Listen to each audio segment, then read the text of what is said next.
Hello guys, मोर नाम Harnek. Welcome to my channel Assam किउ सल्व। मैं आज आपनलोকৰ কাৰণে লৈ আহিছোঁ এই যে সেকেন্ড ইয়াৰ পলিটিক্যাল সায়েন্সৰ 2016 পৰা আৰম্ভ কৰি 2022 লৈকে যিমানবোৰ 2 নম্বৰীয়া আৰু 4 নম্বৰীয়া কুৱেশ্যনছ আহিছে সেইবিলাকৰ সম্পূৰ্ণ সমাধান। তো বলা পলম নকৰাকৈ ভিডিঅ'টো আৰম্ভ কৰোঁ। 2016 পাৰ্ট এৰ পৰা অহা প্ৰথম প্ৰশ্নটো হ'ল সোভিয়েট ইউনিয়নৰ বিভাজনৰ সৃষ্টি হোৱা দুখন দেশৰ নাম লিখা, ৰাছিয়া আৰু ইউক্ৰেইন। তাৰ পিছৰ প্ৰশ্নটো হ'ল চীন আৰু ভাৰতৰ মাজত 1962 চনত হোৱা সীমা সংঘাত মূলত অৰুণাচল প্ৰদেশ আৰু আকসাই চীন লৈকে হৈছিল। তাৰ পিছৰ প্ৰশ্নটো হ'ল ভাৰত আৰু বাংলাদেশৰ মাজত সহযোগিতাৰ দুটাৰ ক্ষেত্ৰ উল্লেখ কৰা। এই দুটাৰ ক্ষেত্ৰত ইয়াত দিয়া আছে, তোমালোকে ভিডিঅ'টো পোষ্ট কৰি লিখি ল'ব। তাৰ পিছৰ প্ৰশ্নটো হ'ল শীতল যুদ্ধৰ সময়ত দুই মহাশক্তিয়ে স্বাক্ষৰ কৰা দুখন অস্ত্ৰ নিয়ন্ত্ৰণ চুক্তিৰ নাম লিখা। এই দুইটা হ'ল লিমিটেড টেষ্ট বা ট্ৰিটি, নিউক্লিয়াৰ নন পলিফেৰেশ্যন ট্ৰিটি। তাৰ পিছৰ প্ৰশ্নটো হ'ল মানৱ জাতিয়ে সন্মুখীন হোৱা দুটা ভাবুকিৰ উল্লেখ কৰা। এই দুটা ভাবুকি হ'ল সন্ত্ৰাসবাদ আৰু বিশ্ব দৰিদ্ৰতা। তাৰ পিছৰ প্ৰশ্নটো হ'ল অৰ্থনৈতিক বিশ্বায়নৰ সৈতে জড়িত দুটা সংগঠনৰ নাম। ইয়াত তিনিটা সংগঠনৰ নাম দিয়া হৈছে, দুটা লিখিলে হ'ব। তাৰ পিছৰ প্ৰশ্নটো হ'ল পাৰ্ট বিৰ পৰা আহিছে। প্ৰথম প্ৰশ্নটো হ'ল ভাৰতৰ সন্মিলিত চৰকাৰৰ দুটা বৈশিষ্ট্য। এই দুটা বৈশিষ্ট্য ইয়াত ধুনীয়াকৈ দিয়া হৈছে। মই শ্ল'লি স্ক্ৰল ডাউন কৰি গৈছোঁ, ভিডিঅ'টো পজ কৰি লিখি ল'বা। তাৰ পিছৰ প্ৰশ্নটো হ'ল মণ্ডল আয়োগৰ দুটা পৰামৰ্শ উল্লেখ কৰা। ইয়াৰো দুটা পৰামৰ্শ ইয়াত ধুনীয়াকৈ দিয়া হৈছে। তাৰ পিছৰ প্ৰশ্নটো হ'ল ভাৰতৰ দলীয় ব্যৱস্থাৰ দুটা বৈশিষ্ট্য লিখা। ভাৰতৰ দলীয় ব্যৱস্থাৰ দুটা বৈশিষ্ট্য হ'ল, কাৰণ মই প্ৰশ্নবোৰ গাই যোৱা নাই, প্ৰশ্নৰ উত্তৰবোৰ গাই যোৱা নাই, কাৰণ ভিডিঅ'টো বহুত দীঘল হৈ যায় আৰু আমনিদায়ক হৈ যায়। এইকাৰণে মই শ্ল'লি স্ক্ৰল ডাউন কৰি গৈছোঁ, আপোনালোকে ভিডিঅ'টো পজ কৰি লিখি ল'ব।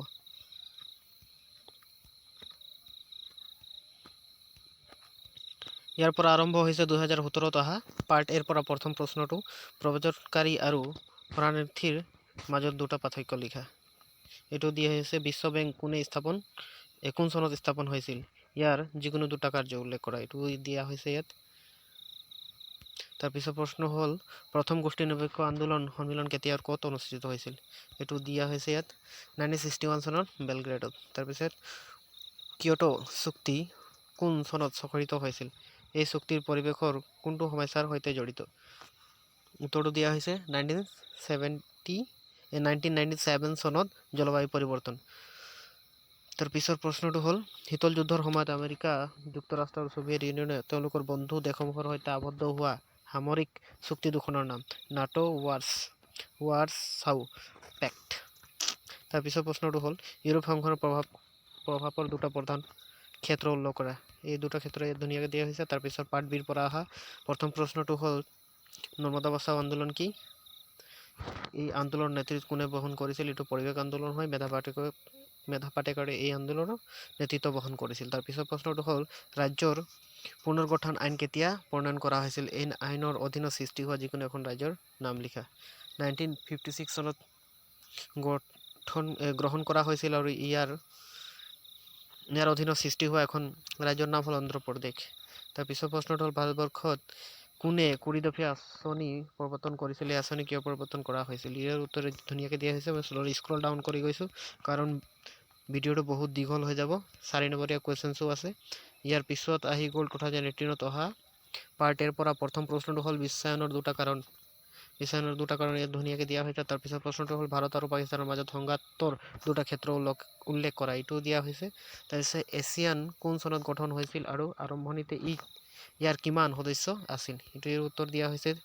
তাৰপিছত দ্বিতীয় বিশ্বযুদ্ধৰ পিছত আবিৰ্ভাৱ হোৱা বৃহৎ শক্তি দুটাৰ নাম লিখা। বৃহৎ শক্তি দুটাৰ নামো ইয়াত ধুনীয়াকৈ দিয়া হৈছে, আপোনালোকে ভিডিঅ'টো পজ কৰি লিখি ল'ব। তাৰপিছত ছোভিয়েট ইউনিয়নৰ খণ্ডীকৰণৰ দুটা কাৰণ ইয়াত ধুনীয়াকৈ দিয়া হৈছে। তাৰপিছত পাৰ্ট বিৰ পৰা অহা প্ৰথম প্ৰশ্নটো হ'ল মণ্ডল আয়োগৰ দুটা পৰামৰ্শ লিখা। ইয়াৰ দুটা পৰামৰ্শ ইয়াত ধুনীয়াকৈ দিয়া হৈছে। তাৰ পিছৰ প্ৰশ্নটো খালী ঠাই পূৰ কৰা আছে, এইটো ইয়াত চাই ল'ব। তাৰ পিছৰ প্ৰশ্নটো হ'ল সংযুক্ত চৰকাৰৰ দুটা বৈশিষ্ট্য ইয়াত দিয়া আছে। তাৰপিছত 1980 চনত মধ্যকালীন নিৰ্বাচন অনুষ্ঠিত কৰিবলগীয়া হোৱা দুটা কাৰণ কি কি, ইয়াৰো দুটা কাৰণ ধুনীয়াকৈ ইয়াত দিয়া হৈছে। মই শ্ল'লি স্ক্ৰল ডাউন কৰি গৈছোঁ, আপোনালোকে ভিডিঅ'টো পজ কৰি লিখি ল'ব। তাৰপিছত ভাৰতৰ বৈদেশিক নীতিৰ যিকোনো দুটা বৈশিষ্ট্য লিখা। ইয়াৰ যিকোনো দুটা বৈশিষ্ট্য ইয়াত ধুনীয়াকৈ দিয়া হৈছে। ভাৰতীয় ৰাজনীতিৰ পৰিপ্ৰেক্ষিত বিশাল মিত্ৰতা মানে কি, ইয়াৰ উত্তৰটো ইয়াত ধুনীয়াকৈ দিয়া হৈছে। তাৰপিছত 2019 অহা পাৰ্ট এৰ পৰা প্ৰথম প্ৰশ্নটো হ'ল মিখাইল গাৰ্বাছে ছোভিয়েট ইউনিয়ন আৰম্ভ কৰা সংস্কাৰ দুটাৰ উল্লেখ কৰা। এই সংস্কাৰ দুটা ইয়াত দিয়া আছে। ভাৰত আৰু বাংলাদেশৰ মাজত সংঘাতৰ দুটা ক্ষেত্ৰ উল্লেখ কৰা। ইয়াৰো দুটা ক্ষেত্ৰ ধুনীয়াকৈ ইয়াত দিয়া হৈ আছে। তাৰপিছত শ্ৰীলংকাত সংঘাত লিপ্ত হোৱা সম্প্ৰদায় দুটাৰ নাম তামিল আৰু সিংহলী। তাৰ পিছৰ প্ৰশ্নটো হ'ল সমগ্ৰ বিশ্বৰ মানৱ অধিকাৰ সুৰক্ষাৰ হকে কাম কৰা দুটা বেচৰকাৰী সংগঠনৰ নাম ইয়াত ধুনীয়াকৈ দিয়া হৈছে। প্ৰব্ৰজনকাৰী আৰু শৰণাৰ্থীৰ মাজত দুটা পাৰ্থক্য, এইটো ৰিপিট হৈ থাকে, কুৱেশ্যনটো ভালকৈ চাই ল'ব। তাৰপিছত এই প্ৰশ্নটো ৰিপিট হৈছে, আপোনালোকে ভালকৈ চাই ল'ব। তাৰপিছত পাৰ্ট বিৰ পৰা প্ৰথম প্ৰশ্নটো হ'ল ভাৰতীয় জনসংঘ কেতিয়া গঠন হৈছিল? ভাৰতীয় জনসংঘ প্ৰতিষ্ঠাপক সভাপতি কোন আছিল? ইয়াৰ উত্তৰটো ইয়াত ধুনীয়াকৈ দিয়া আছে। কোন তাৰিখে ভাৰতীয় সংবিধানৰ খচৰা স্বাক্ষৰ কৰা হৈছিল আৰু ই কেতিয়া বলবৎ কৰা হৈছিল? ইয়াৰ উত্তৰটো ইয়াত ধুনীয়াকৈ দিয়া আছে। ভাৰতীয় ৰাজনীতিৰ আঞ্চলিক ৰাজনৈতিক দলসমূহৰ গুৰুত্ব বৃদ্ধিৰ দুটা কাৰণ ধুনীয়াকৈ দিয়া আছে, ইয়াত লিখি ল'ব। তাৰপিছত কোনো দুখন কেন্দ্ৰীয় শাসিত অঞ্চলক 1972 চনৰ পূৰ্ণাংগ ৰাজ্যৰ মৰ্যাদা দিয়া হৈছিল, মণিপুৰ আৰু মেঘালয়। তাৰপিছত প্ৰশ্নটো হ'ল ভাৰত আৰু পাকিস্তানৰ মাজত সংঘাতৰ দুটা কাৰণ ধুনীয়াকৈ দিয়া আছে। তাৰপিছত ভাৰতবৰ্ষত সাম্প্ৰদায়িকতাবাদৰ ৰোধৰ বাবে দুটা পৰামৰ্শ দিয়া, এই দুটা পৰামৰ্শ ধুনীয়াকৈ দিয়া আছে। তাৰপিছত 2020 অহা পাৰ্ট এৰ পৰা প্ৰথম প্ৰশ্নটো হ'ল নতুন আন্তঃৰাষ্ট্ৰীয় অৰ্থনৈতিক শৃংখলাৰ দুটা নীতি ইয়াত ধুনীয়াকৈ দিয়া হৈছে। বৃহৎ শক্তি ৰাষ্ট্ৰসমূহৰ সৰু ৰাষ্ট্ৰসমূহৰ মিত্ৰতাৰ কিয় প্ৰয়োজন? দুটা কাৰণ ইয়াত ধুনীয়াকৈ দিয়া হৈছে। ছোভিয়েট ইউনিয়নৰ খণ্ডিতকৰণৰ দুটা কাৰণ, এইটো ৰিপিট হৈছে, আপোনালোকে ভালকৈ চাই ল'ব। তাৰপিছত মাৰ্কিন আধিপত্যৰ ওপৰত থকা দুটা প্ৰতিবন্ধকতা লিখা, ইয়াৰ প্ৰতিবন্ধকতা দুটা ইয়াত ধুনীয়াকৈ দিয়া হৈছে। যোৱাকালি মই 2014 পৰা আৰম্ভ কৰি 2022 লৈকে যিমানবোৰ 1 নম্বৰীয়া প্ৰশ্ন আহিছে সেইবিলাকৰো ভিডিঅ' আপলোড কৰিছোঁ, আপোনালোকে চেনেলটোত গৈ চেক আউট কৰি ল'ব। তাৰপিছৰ প্ৰশ্নটো হ'ল বিশ্ব বেংক কোন চনত স্থাপন কৰা হৈছিল? ইয়াৰ যিকোনো এটা কাৰ্য উল্লেখ কৰা। আজি অলপ খৰধৰত ভিডিঅ' বনাইছে, সেইকাৰণে বাৰে বাৰে ভুল হৈছে, এইটো কাৰণে ক্ষমা কৰি দিব। তাৰপিছৰ প্ৰশ্নটো হ'ল পৰম্পৰাগত আৰু অপৰম্পৰাগত নিৰাপত্তাৰ মাজৰ পাৰ্থক্য কি? ইয়াৰো পাৰ্থক্য দুটা ধুনীয়াকৈ দিয়া আছে। তাৰপিছত ভাৰতীয় জনসংঘৰ যিকোনো দুটা আদৰ্শ উল্লেখ কৰা, পাৰ্ট বিৰ পৰা আহিছে এইটো। তাৰপিছৰ প্ৰশ্নটো হ'ল ভাৰতৰ নিৰ্বাচনী আয়োগ কেতিয়া গঠন কৰা হৈছিল? ভাৰতৰ প্ৰথম গৰাকী মুখ্য নিৰ্বাচনী আয়ুক্ত কোন আছিল? ইয়াৰো ধুনীয়াকৈ দিয়া হৈছে। মই শ্ল'লি স্ক্ৰল ডাউন কৰি গৈছোঁ কাৰণ 4 নম্বৰীয়া কুৱেশ্যনছো বহুত আছে, সেইকাৰণে ইয়াৰ পৰা আৰম্ভ হৈছে 2022 চনত অহা 2 নম্বৰীয়া প্ৰশ্নবিলাকৰ উত্তৰ ধুনীয়াকৈ চাই ল'বা।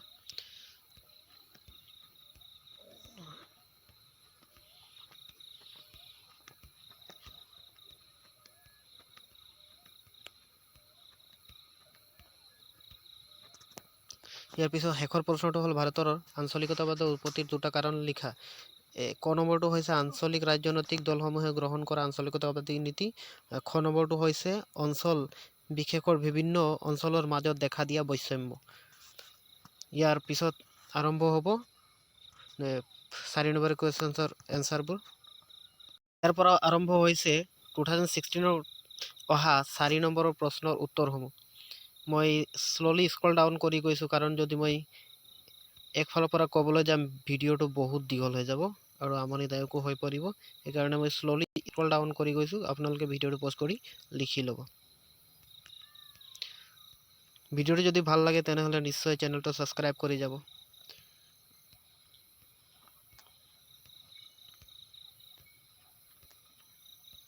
আৰু ভিডিঅ'টো যদি আপোনালোকে আনক্লিয়াৰ দেখে তেনেহ'লে ভিডিঅ' কোৱালিটি বঢ়াই ল'ব, ভিডিঅ'টো ক্লিয়াৰ পাই যাব।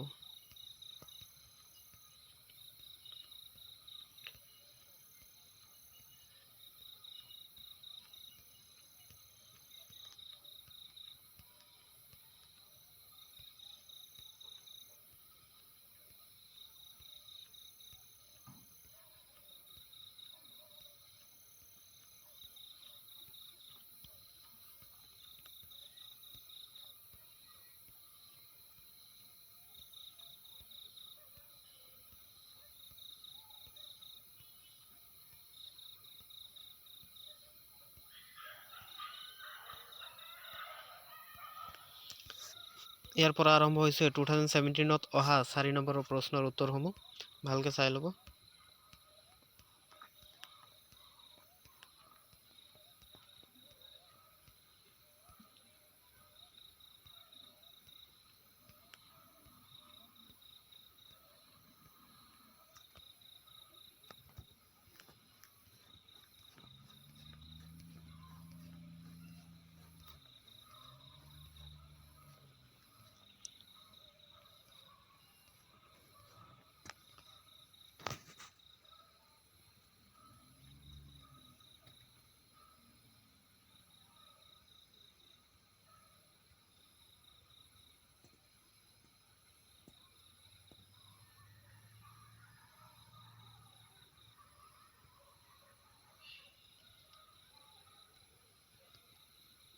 তাৰপিছত ইয়াৰ পৰা আৰম্ভ হৈছে 2018ত অহা 4 নম্বৰ প্ৰশ্নৰ উত্তৰসমূহ।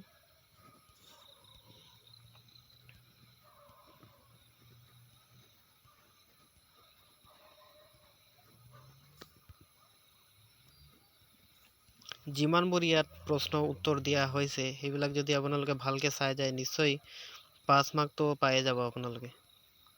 সেইকাৰণে ভালকে চাই গ'লেই হৈছে আৰু।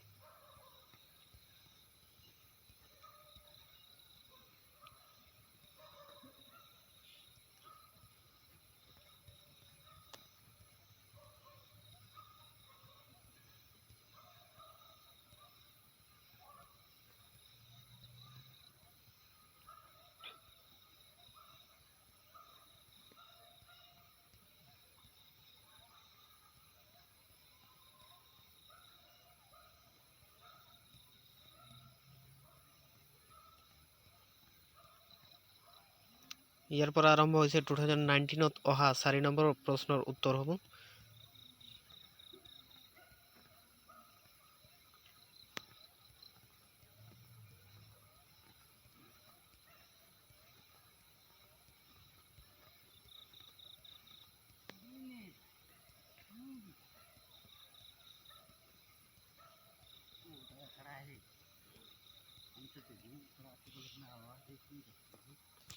ইয়াৰ পৰা আৰম্ভ হৈছে 2020 চনত অহা পাৰ্ট 13ৰ প্ৰশ্নৰ উত্তৰসমূহ ভালকে চাই ল'ব।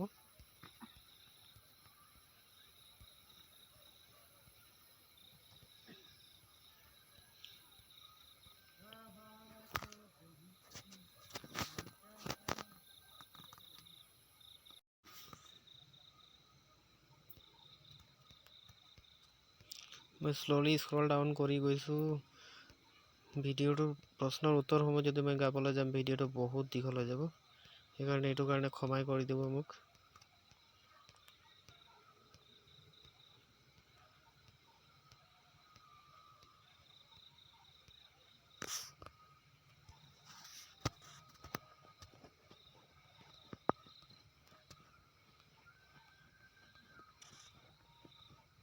ইয়াৰ পৰা আৰম্ভ হৈছে 2022 চনত অহা 4 নম্বৰ প্ৰশ্নৰ উত্তৰসমূহ।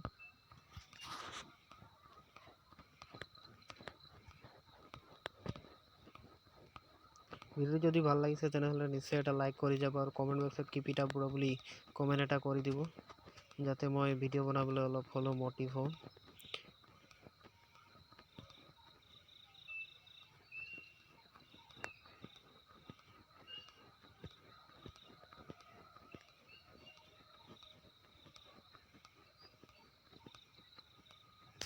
ইয়াৰ পৰা ভিডিঅ'টো শেষ হৈছে। ভিডিঅ'টো সম্পূৰ্ণ দেখাৰ বাবে ধন্যবাদ। আপোনালোকৰ এক্সাম ভালে যাওক।